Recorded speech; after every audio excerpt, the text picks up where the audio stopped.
Guys आप लोग को याद होगा कुछ साल पहले मार्वल ने क्लियर कर दिया था कि वो लोग रॉबर्ट डॉनी जूनियर के आयरन मैन को नहीं ला रहे हैं। उन सब के बाद एक इंटरव्यू हुआ था जहाँ पे रॉबर्ट डॉनी जूनियर ने यहाँ पे ये कहा था कि अगर आयरन मैन आ जाता है तो वो पहले वाली बात नहीं रहेगी। लेकिन दोस्तों अब टेबल्स टर्न हो गए हैं और मार्वल अपने पुराने रास्ते पे वापस आना चाहता है और रॉबर्ट डॉनी जूनियर को लाना चाहता है। इन सब के अलावा दोस्तों यहाँ पर रॉबर्ट डॉनी जूनियर ने भी हिंट दी है कि आयरन मैन तो उनके डीएनए में है, यानी कि वो आ सकते हैं। तो फाइनली दोस्तों हम लोग को ओवरऑल समझ में आ रहा है कि आगे का मार्वल का प्लान क्या होने वाला है, खासकर नेक्स्ट एवेंजर्स मूवी के लिए, जिसका टाइटल अभी भी डिस्क्लोज नहीं हुआ है। क्योंकि अभी आपको पता होगा रिसेंटली क्या हुआ है, जोनाथन मेजर्स को जेल तो नहीं हुई है, लेकिन हाँ खबर ये आ रही थी कि उनका कुछ काउंसलिंग का मैटर चलने वाला है। लेकिन इन सब के बाद क्या मार्वल उनको मौका देने वाला है? क्या मार्वल का यहाँ पे क्रेडिट खट जाएगा उनको मौका देते ही? ये तो नहीं पता, लेकिन मार्वल ने यहाँ पे क्लियर कर दिया है कि वो आयरन मैन को वापस लाने वाला है। अब यहाँ पे दोस्तों अगर मैं आयरन मैन की बात करता हूँ सीधे एवेंजर्स एंड गेम के बाद, यानी कि 2019 के बाद, तो बहुत से लोगों को बस ये एक फ़ैन फैंटासी लगती होगी कि हाँ भाई फ़ैन है तो ये बता रहे हैं कि आयरन मैन आ सकता है, लेकिन टेक्निकली लोग मानने को तैयार नहीं होते। हालांकि लोगों को सुनने में अच्छा लगता है कि हाँ ये थ्योरी अच्छी है, वो अच्छा है, लेकिन कहीं ना कहीं उनके दिल में ये रहता है कि भैया चाहे जितनी भी थ्योरी बना लो, आयरन मैन तो वापस नहीं आने वाला। ये बात तब तक थी जब तक मल्टीवर्स का कॉन्सेप्ट नहीं आया था। लेकिन मल्टीवर्स के कॉन्सेप्ट आने के बाद भी लोगों में उम्मीद कब जगी थी? Doctor strange multiverse of madness के समय, जब लोगों को लगा कि अगर उन्होंने अल्ट्रॉन रोबोट्स को देख लिया है तो वहाँ पे हम लोग को टोनी स्टार्क भी दिखाई देगा। एक बार के लिए मान लेते हैं कि आरडीजे का आयरन मैन नहीं, एटलीस्ट टॉम क्रूज तो आ रहा है। लेकिन वो न्यूज़ बिल्कुल गलत साबित हुई और ऐसा कोई मैजिक नहीं हुआ था।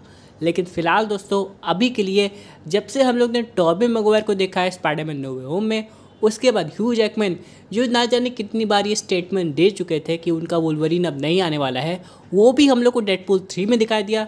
तब ये सब सिनारियो ऑलरेडी कंफर्म करते हैं कि आयरन मैन तो आकर रहेगा।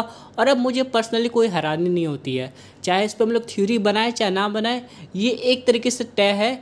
चाहे रॉबर्ट डॉनी जूनियर की बात कर ले, या क्रिस एवंस के कैप्टन अमेरिका की बात कर ले, फिर हम लोग स्कारलेट जोहानसन के ब्लैक विडो की बात कर ले, ये सब लोग आने वाले हैं एक आखिरी बार। जी हाँ दोस्तों, आप लोग ने सही सुना। अब यहाँ पे हम लोग पूरी तरह इनको लेके नहीं चल सकते हैं कि सीक्रेट वॉर्स के बाद भी कुछ ऐसा महा चीज़ होने वाला है, कोई इटर्निटी वॉर्स होने वाली है जिसके बाद ही हम लोग को दिखाई देंगे। क्योंकि यहाँ पे पहले क्लियर हो गया है कि मार्वल ने कहा है कि एवेंजर्स सीक्रेट वॉर्स यहाँ पे 2 चीज़ कंक्लूड करेगा।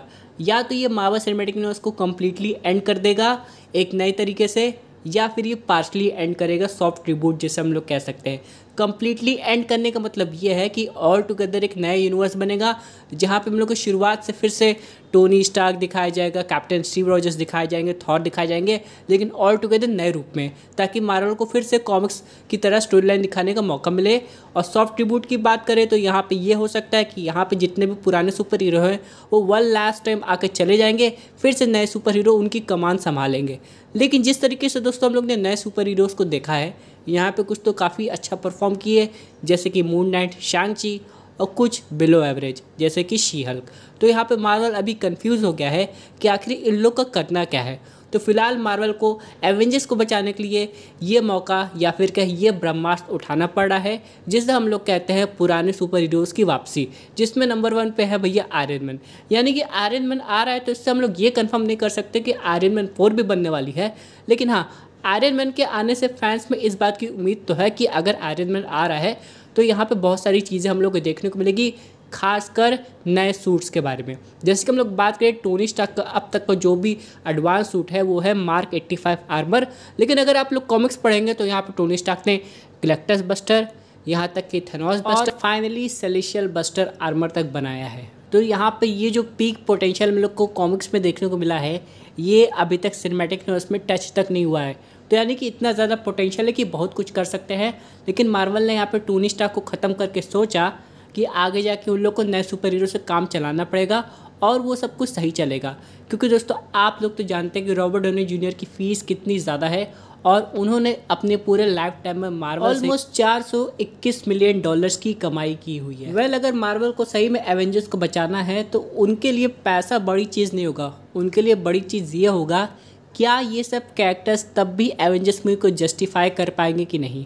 क्योंकि दोस्तों आप लोग पुराने कैरेक्टर्स को ला सकते हैं, लेकिन पुराने कैरेक्टर्स को सपोर्ट एक अच्छी स्टोरी करेगी। अब जैसे कि हम लोग बात करें नो वे होम की, तो एक परफेक्ट नॉस्टैल्जिया मूवी जहाँ पे टॉम हॉलैंड के स्पाइडरमैन के साथ हम लोग को टॉबी और एंड्रू भी दिखाई दिए थे। लेकिन अब बात करें एवेंजर्स सीक्रेट वॉर्स की, तो मार्वल को कुछ ऐसा करना पड़ेगा जो कि मार्वल ने कॉमिक्स में भी नहीं किया है, ताकि यहाँ पे सीक्रेट वॉर्स भी अच्छा खासा कमाई कर पाए। और यहाँ पे जो भी बेंचमार्क अभी एवेंजर्स एंड गेम बना के गई है, जिसके बारे में लोग अभी तक वीडियोस बनाते हैं ऑलमोस्ट 5 ईयर्स होने के बाद भी, वो अचीव करना मार्वल के लिए अभी नेक्स्ट टू इम्पॉसिबल हो रहा है, क्योंकि इतने सारे बड़े बड़े प्रोजेक्ट्स फेल हो गए। मैं सिर्फ यहाँ पे टीवी सीरीज़ की बात नहीं कर रहा हूँ, बल्कि बात कर रहा हूँ उन बड़ी मूवीज़ की जिनको उन्होंने डायरेक्ट किया है, जिनको ऑलरेडी ऑस्कर मिल चुका है डायरेक्टिंग फील्ड में, जैसे कि इटर्नल्स। तो ज़रा सोचिए, इटर्नल्स इतनी बुरी तरह फ्लॉप हो सकती है, तो मार्वल सही में काफ़ी ज़्यादा डर गया है। और मार्वल इस बार सब कुछ बहुत सोच समझ के करने वाला है और थोड़ा पुराने प्लान पे भी स्टिक होने वाला है, क्योंकि मार्वल को लग रहा है कि यहाँ पे ऑडियंस अगर पुराने ही सुपर हीरोज़ को देखना चाहती है तो उनको वही दिया जाए। लेकिन इन सब के चक्कर में वो नए सुपर हीरोज़ को इग्नोर भी नहीं कर सकता है। अब जैसे कि हम लोग बात करें कैप्टन अमेरिका 4 की, तो हम लोग सैम विल्सन को ऑलरेडी फैल्कन के रूप में देख रहे हैं, लेकिन यहाँ पे मार्वल इससे अभी इतना ज़्यादा नर्वस हो गया है उसने आधी मूवी दोबारा रीशूट कर दी है, क्योंकि टेस्ट स्क्रीनिंग में ऑडियंस को वो मूवी पसंद नहीं आई थी, जो कि यहाँ पे बताता है कि मार्वल इतना ज़्यादा परेशान क्यों है। और मार्वल को अपनी एवेंजर्स, जो कि $1 बिलियन फ्रेंचाइजी है, उसे बचाने का एक ही तरीका दिखता है, वो है पुराने सुपर हीरोज़ को वापस लाना। लेकिन यहाँ पे जस्टिफिकेशन होना चाहिए कि कैसे स्टोरी बनती है, जिसके बारे में अगर हम लोग कॉमिक्स में जाएंगे तो कॉमिक्स की जो कहानी है वो बिल्कुल अलग हो जाती है। एक बैटल वर्ल्ड क्रिएट होता है, लेकिन अभी इसको हम लोग समझ नहीं सकते सिनेमैटिक यूनिवर्स में, क्योंकि बैटल वर्ल्ड के अलावा एक और फैमिलियर टर्म जुड़ गया है, जो कि है इनकर्जन का। और ये मूवी तभी और ज़्यादा क्लियर होगी जब हम लोग डॉक्टर स्ट्रेंज 3 की तरफ बढ़ेंगे। फिलहाल दोस्तों, अगर हम लोग बात करें डायरेक्टर की कि यहाँ पे आगे जाके सीक्रेट वॉर्स और एवेंजर्स 5 को डायरेक्ट करने कौन आने वाला है, तो यहाँ पे कहा गया है कि सैम रेमी को लिया जा रहा है, जिससे फैंस अभी उतने ज़्यादा खुश नहीं लग रहे हैं। और यहाँ पे फैंस का ये मानना है कि यहाँ पे रूसो ब्रदर्स को वापस आना चाहिए। जब एवेंजर्स एंड गेम आई थी तो उन्होंने यही कहा था कि अगर सीक्रेट वॉर्स की कहानी बनती है तो वो उन्हें ज़रूर डायरेक्ट करना पसंद करेंगे। तो भाई मार्वल उनको क्यों नहीं रीच कर रहा है, ये बात मुझे अभी समझ में नहीं आ रही है। लेकिन फ़िलहाल दोस्तों, अभी की बात करें करंट सिचुएशन की, तो कुल मिला के एवेंजर्स 5 और सीक्रेट वॉर्स के जो डायरेक्टर है वो मार्वल को अभी नहीं मिले हैं। पहले जब यहाँ पे एवेंजर्स कैंग डायनेस्टी थी, तो यहाँ पे जो शैंग-ची को डायरेक्ट किए हैं वही एवेंजर्स 5 को डायरेक्ट करने वाले थे, लेकिन फिलहाल मार्वल को अभी कुछ नहीं मिला है। लेकिन हाँ, अगर आयरन मैन आ जाता है तो टेक्नोलॉजिकल एस्पेक्ट से ज़्यादा मुझे उसकी मल्टीवर्सल स्टोरी जानने में ज़्यादा इंटरेस्ट होगा कि उस मल्टीवर्स में वो जो आयरन मैन है वो कितना ज़्यादा पावरफुल है, उसकी वे ऑफ थिंकिंग कैसी है, और सबसे इंपॉर्टेंट बात, उसका एक्सपीरियंस लेवल कैसा है, और क्या वो एवेंजर्स टीम के साथ काम किया है या फिर वो ऑलरेडी डिफरेंट मल्टीवर्स में म्यूटेंट्स के साथ काम कर रहा है। वैसे आप लोग को क्या लगता है, क्या यहाँ पे टोनी स्टार्क का आना अगली एवेंजर्स मूवी को बचा सकता है?